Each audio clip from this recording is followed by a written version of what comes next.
নমস্কার, সম্মানিত সাংবাদিক বন্ধুগণ, প্রেস মিডিয়া এবং ইলেকট্রনিক মিডিয়া, আপনাদের আমরা ত্রিপুরা অ্যাসোসিয়েট টিচার্স অ্যাসোসিয়েশনের পক্ষ থেকে আন্তরিক অভিনন্দন ও শুভেচ্ছা জ্ঞাপন করে আজকে আমরা প্রেস কনফারেন্স শুরু করতে যাচ্ছি।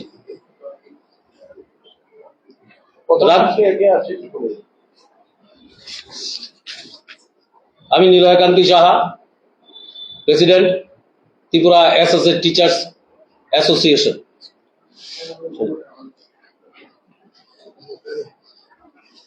উনি আছেন অ্যাসোসিয়েট টিচার্স অ্যাসোসিয়েশনের সম্পাদক শ্রীযুত শৈলেন দেববর্মা।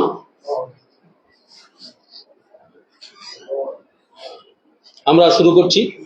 আবারও আপনাদের প্রেস মিডিয়া এবং ইলেকট্রনিক মিডিয়া বন্ধুদের আমাদের সংগঠনের তরফ থেকে আন্তরিক অভিনন্দন ও শুভেচ্ছা জ্ঞাপন করছি।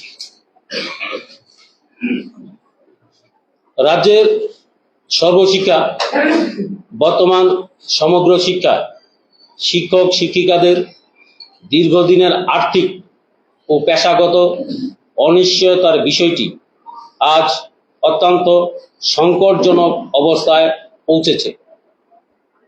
গত কয়েক বছরে বেতন ভাতা, চাকরির নিরাপত্তা এবং অবসরকালীন সুবিধা সংক্রান্ত নানা সমস্যায় শিক্ষক সমাজ গভীরভাবে বিপন্ন হয়ে পড়েছেন।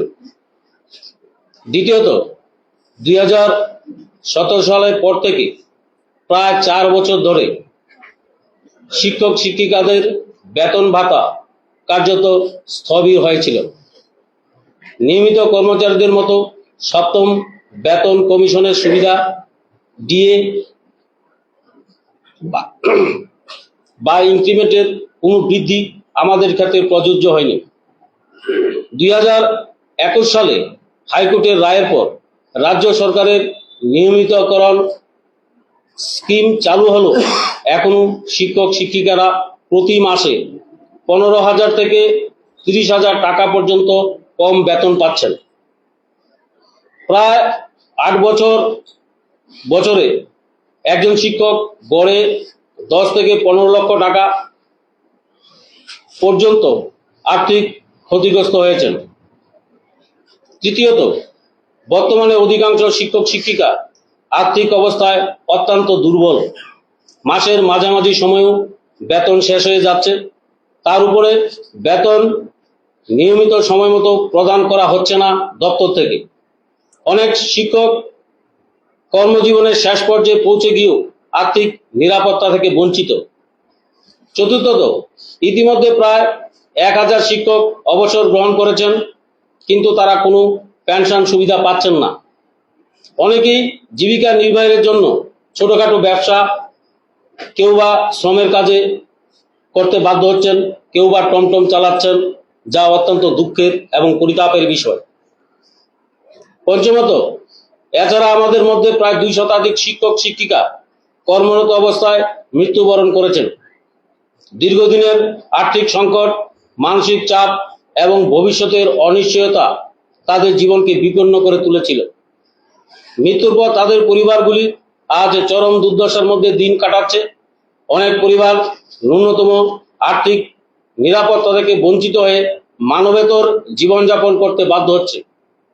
বহু ক্ষেত্রে সন্তানদের পড়াশোনা বন্ধ হয়ে গেছে এবং পরিবারের স্বাভাবিক জীবনযাত্রা সম্পূর্ণভাবে বিপর্যস্ত হয়ে পড়েছে। এই পরিপ্রেক্ষিতে শিক্ষক সমাজ রাজ্য সরকারের কাছে নিম্নলিখিত কয়েকটা দাবি আমরা জানাচ্ছি। আমাদের দাবি সনদ হলো, সুপ্রিম কোর্টের দায়ের করা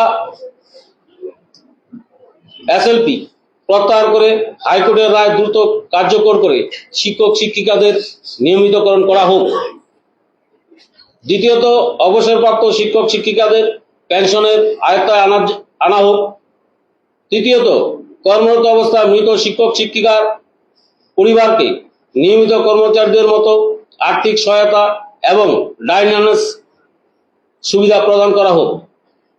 চতুর্থত, শিক্ষক শিক্ষিকাদের বেতন প্রতি মাসের 1 তারিখে নিয়মিত প্রদান নিশ্চিত করা হোক। পঞ্চমত, রাজ্যের শিক্ষক সংকট দূরীকরণে প্রয়োজনীয় উদ্যোগ যাতে দপ্তর গ্রহণ করে। উল্লেখ্য, এই বেতনের সময়মতো প্রদানের দাবিতে আগামী 21শে ফেব্রুয়ারি তারিখে রাজ্যের সকল বিদ্যালয় পরিদর্শকের নিকট একযোগে গণ ডেপুটেশন প্রদান করতে যাব আমাদের এই সংগঠন। শিক্ষক সমাজ আশা করে রাজ্য সরকার মানবিক দৃষ্টিভঙ্গি নিয়ে এই বিষয়গুলি দ্রুত সমাধান করবে। অন্যথায় আমরা ত্রিপুরা অ্যাসোসিয়েট টিচার্স অ্যাসোসিয়েশন অন্যথায় বৃহত্তম আন্দোলনে যেতে শিক্ষক শিক্ষিকারা বাধ্য হবেন। এই আশাটুকু আমাদের দাবি সনদগুলি রাখছি। আপনাদের কাছে, সাংবাদিক বন্ধুদের কাছে আমাদের বিনম্র আবেদন, আপনারা এইগুলো রাজ্যবাসীর নখদর্পণে নিয়ে যাবেন, এইটুকুই আমরা আশা এবং প্রত্যাশা রাখছি। সবাইকে নমস্কার। কয়েকদিন আগে একটা বিষয় ছিল ত্রিপুরা হাইকোর্টের একটা টিচারদের মামলা নিরিখে রেগুলার স্কেলে চাকরি দেওয়ার কথা বলা হয়েছিল। সেই সময় রাজ্য সরকার কিছু না বলে বিক্রি করেছে। আপনারা কি আশা করেন যে রাজ্য সরকার আপনাদের? আমরা আশাবাদী, যেহেতু একটা রাষ্ট্রবাদী সরকার চলছে, জনগণের কল্যাণে কাজ করছে, আমরা আশাবাদী যে রাজ্য সরকার চেষ্টা করলে অবশ্যই এসএলপি প্রত্যাহার করতে পারবে।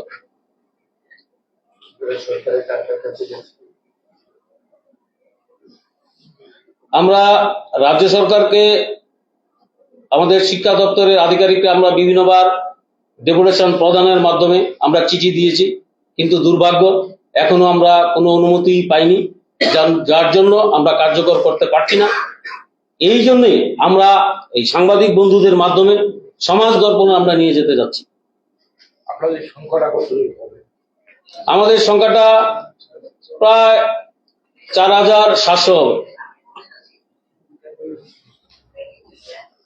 আপনারা বলেছেন যে 21 তারিখ না তারিখটা গণডেপুটেশন এটা কি সারা ত্রিপুরাতে চলবে না একসঙ্গে?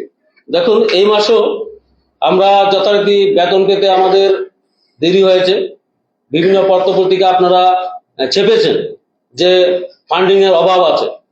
সেই ক্ষেত্রে আমরা একযোগে সংগঠনের তরফ থেকে গত 8ই ফেব্রুয়ারি একই সময়ে প্রত্যেকটা 8টি জেলায় আমরা গণডেপুটেশনে মিলিত হয়েছিলাম। যেহেতু তারা আমাদের জানিয়েছিল যে আর্থিক সংকট চলছে, সেই পরিপ্রেক্ষিতে আগামী মাসে হলো মার্চ মাস, যাতে অর্থ বছরের শেষে যাতে কোনো সংকট না দেখা যায়, তার জন্য আমরা 21শে ফেব্রুয়ারি তারিখে প্রত্যেকটা বিদ্যালয় পরিদর্শকের নিকট আমরা গণডেপুটেশনে যাব। অত্যন্ত দুঃখের বিষয়, আমাদের মধ্যে যারা যারা টিচার ইনচার্জ আছেন তারা একদম ন্যূনতম অনারিয়াম পাচ্ছেন। রাজ্য সরকারের যারা কর্মচারী আছেন তারা 1000 টাকা করে পাচ্ছেন, আমাদের মধ্যে যারা আছেন তারা 300 টাকা করে পাচ্ছেন, কিন্তু তাও সঠিক মতো পাচ্ছেন না। তার থেকেও পরিতাপের বিষয়, যারা যারা সর্বশিক্ষার শিক্ষকরা টিচার ইনচার্জ পদে আছেন, এই শিক্ষকদের সই মোতাবেক রাজ্য সরকারের কর্মচারী যারা ওই স্কুলের মধ্যে কাজ করছেন তাদের বেতন প্রদান করা হচ্ছে, কিন্তু সর্বশিক্ষার টিচাররা যার বেতনে অন্য শিক্ষকরা, সরকারি শিক্ষকরা বেতন পাচ্ছেন, কিন্তু সর্বশিক্ষার শিক্ষকরা মাসের 8 তারিখ 10 তারিখ বেতন পাচ্ছেন। এইটা যাতে না হয় তার পরিপ্রেক্ষিতে আমরা চাচ্ছি যে আগামী 21শে ফেব্রুয়ারি প্রত্যেকটা বিদ্যালয় পরিদর্শকের নিকট আমরা গণডেপুটেশনে মিলিত হব। এবং আপনাদের মাধ্যমে আমরা আরো একটি আপিল করছি যে আমাদের নির্বাচন দপ্তর মধ্যে বিএলও ডিউটিতে অনেক শিক্ষক শিক্ষিকারা আছেন যারা নির্বাচনের কাজের সঙ্গে যুক্ত আছেন, তাদের যাতে অব্যাহতি দেওয়া হয়, এই মানবিক দৃষ্টিকোণ আমরা আপনাদের মাধ্যমে রাজ্য সরকারের কাছে পৌঁছে চাচ্ছি। পাশাপাশি আমি একটু আলোকপাত করার চেষ্টা করছি। আপনারা সবাই জানেন আজকে বর্তমানে যে শাসন ব্যবস্থায় ত্রিপুরা রাজ্যের যারা প্রতিষ্ঠিত আছে, ওনারা এই সরকারে প্রতিষ্ঠিত হওয়ার আগে সর্বশিক্ষা বা তথা সমগ্র শিক্ষা অভিযানে কর্মরত শিক্ষকরা যারা ওই সময়ে বিভিন্ন আন্দোলন কর্মসূচি আমরা গ্রহণ করেছিলাম সারা রাজ্যে, আমাদের নিয়মিতকরণ সংক্রান্ত বিভিন্ন বিষয় নিয়ে অনশন ধর্মঘট পর্যন্ত হয়েছিল, এটা আপনারা সাংবাদিক বন্ধুরা যারা আপনারা আজকে এসেছেন সবাই জানেন, আপনারা অবগত আছেন, আপনাদের কাছে বিস্তারিত সব রেকর্ড আছে। আজকে আমরা 7-8 বছর 2018 পর থেকে আজকে 2026 সাল 8 বছর আমরা কিন্তু অপেক্ষা করেছি। আমরা নীরব ছিলাম, নিশ্চুপ ছিলাম। আমাদের প্রত্যাশাটা ছিল অনেক, যে এই রাষ্ট্রপতি সরকার আমাদের বিষয়টা অবশ্যই মানবিক দৃষ্টিভঙ্গি নিয়ে দেখবেন, এবং যেহেতু ওনারা প্রতিশ্রুতি দিয়েছেন, আমরা শিক্ষক সমাজ আমরাও চাই না আমরা শ্রেণীকক্ষ ছেড়ে আমরা রাস্তায় নেমে কোনো আন্দোলন করি, আমরা কোথাও কোনো ডেপুটেশনে মিলিত হই। কারণ আমরা শিক্ষক, আমরা রাষ্ট্র গড়ার কারিগর, আমরা এই সমাজে ছাত্রছাত্রীদেরকে ভবিষ্যৎ দিক নির্দেশনা প্রদান করি। আজকের দিনে শিক্ষক সমাজ বিপন্ন, বিপর্যস্ত মানসিকভাবে এবং অর্থনৈতিকভাবে। আজকে আপনারা সবাই অবগত আছেন 10,323-এর মতো একটা সমস্যা আমাদের রাজ্যে ছিল। সেটাতে কিছু সংখ্যক লোক যারা বঞ্চিত হয়েছিল তারা কেস করেছিল এবং 10,323-এর বিপক্ষে গিয়েছিল, যার কারণে আজকে তারা কর্মচ্যুত। কিন্তু আমাদের বেলায় আমরা কিন্তু আমাদের ন্যায্য অধিকার, এই নিয়মিতকরণের প্রশ্নে আমরা কিন্তু কোর্টে কেস করেছি এবং মাননীয় হাইকোর্ট দুইবার আমাদেরকে নিয়মিতকরণের জন্য রায় প্রদান করেছেন। এবং আপনারা দেখেছেন বিভিন্ন এ রাজ্যের সম্মানিত বিভিন্ন মন্ত্রী বিধায়কগণের আপনারা ইন্টারভিউ নেন, আপনাদের মাধ্যমে আমরাও জানতে পারি। অনেকে বলেছিলেন কোর্ট বলে দিক, আমরা করে নেব। আজকের দিনে দাঁড়িয়ে আমরা শিক্ষক সমাজ বড় অনুতাপের সঙ্গে সেই বিষয়গুলা রাজ্যের যারা মাননীয় মন্ত্রী বাহাদুরগণ আছেন ওনাদের কর্ণগোচরে নিতে চাই। আমাদের রাজ্যের যিনি শিক্ষামন্ত্রী তথা রাজ্যের সম্মানিত মুখ্যমন্ত্রী, উনি নিজেও একজন অধ্যাপক। আজকে উনার রাজ্যের অধ্যাপকরা আজকে এইভাবে উনারা নিয়মিতকরণের জন্য বিভিন্ন সমস্যা সমাধানের জন্য যদি এইভাবে রাস্তায় নেমে আন্দোলন করতে হয়, আমাদের দুঃখ দুর্দশা যদি জনগণের সামনে আপনাদের মাধ্যমে তুলে ধরতে হয়, তাহলে এ রাজ্য কিভাবে সুন্দরভাবে এগিয়ে যাবে, এ রাজ্য কিভাবে বিকশিত হবে, সেটা উনাকে ভাবতে হবে। ভেবে আমরা অতি দ্রুত উনাদের কাছে বিনম্রভাবে আবারও আবেদন করছি, আমরা শিক্ষক, আমরা চাই না কোনো ধরনের কোনো আন্দোলন কর্মসূচিতে যেতে, আমরা চাই না রাস্তায় নেমে কোনো আন্দোলন করতে। আমরা চাই আমাদের অধিকার, আমাদের মর্যাদা, যেটা কোর্ট পর্যন্ত আমাদেরকে দিয়েছেন, কিন্তু ওনারা উল্টো এসএলপি করেছেন। আমরা আজকে সাংবাদিক সম্মেলনের মাধ্যমে আমরা আবারও মাননীয় মুখ্যমন্ত্রী তথা রাজ্যের সম্মানিত যারা মন্ত্রী বাহাদুরগণ, বিধায়কগণ যারাই আছেন, সকলের কাছে বিনীতভাবে আবেদন করছি, আপনারাই নীতি নির্ধারণ করছেন। আমরা এ রাজ্যেরই জনগণ, এ রাজ্যেরই নাগরিক। রাজ্যের শাসন ক্ষমতায় যারা থাকবে ওরা চাইবে ওই রাজ্যের প্রজারা কিভাবে সুখে থাকবে। আমরা সুখে নেই, আমরা রাজ্যের যারা কর্মকর্তারা যারা রাজ্যটাকে চালাচ্ছেন ওদেরকে বলতে চাই আমরা সুখে নেই। আমরা শিক্ষকরা বিপন্ন, বিপর্যস্ত আর্থিকভাবে, মানসিকভাবে। আমরা আজকে সাংবাদিক সম্মেলনের মাধ্যমে আপনাদেরকে অসংখ্য অসংখ্য ধন্যবাদ জানাই। আমরা আপনার সভাপতি মহোদয়ের বক্তব্যের মাধ্যমে জেনে গেছেন, আমরা চারবার দপ্তরের যিনি এসপিডি মহোদয় আছেন ওনার সঙ্গে আমরা ডেপুটেশনে মিলিত হতে চেয়েছিলাম, কিন্তু একবারের জন্য আমাদেরকে পারমিশন প্রদান করা হয়নি। আজকের দিনে আমরা শুনতে পেয়েছি আগামী মাসেও নাকি বেতন পেতে আমাদের সমস্যা হবে। আপনাদের মাধ্যমে আমাদের দপ্তরের অধিকর্তাদের কাছে অনুরোধ করতে চাই, বলতে চাই, আগামী মাসেও যদি এমন কোনো সমস্যা হয় আমাদের আর কোনো পারমিশন, কোনো অনুমোদনের প্রয়োজন হবে না। আমরা আগরতলা রাজপথ কাঁপিয়ে আমরা এসপিডি কে ঘেরাও করব আমাদের অধিকার এবং ন্যায্য অধিকার এবং পাওনা আদায়ের লক্ষ্যে। আমরা অনুরোধ রাখছি রাজ্যের মাননীয় মুখ্যমন্ত্রী কাছে, মন্ত্রী পরিষদের কাছে, আমরা মানবিক দিক দিয়ে আমাদের বিষয়টি বিবেচনা করুন। যেহেতু কোর্ট আমাদের পক্ষে রায় দিয়েছেন, এই অতি দ্রুত আপনারা এসএলপি প্রত্যাহার করে আমাদেরকে নিয়মিত করুন।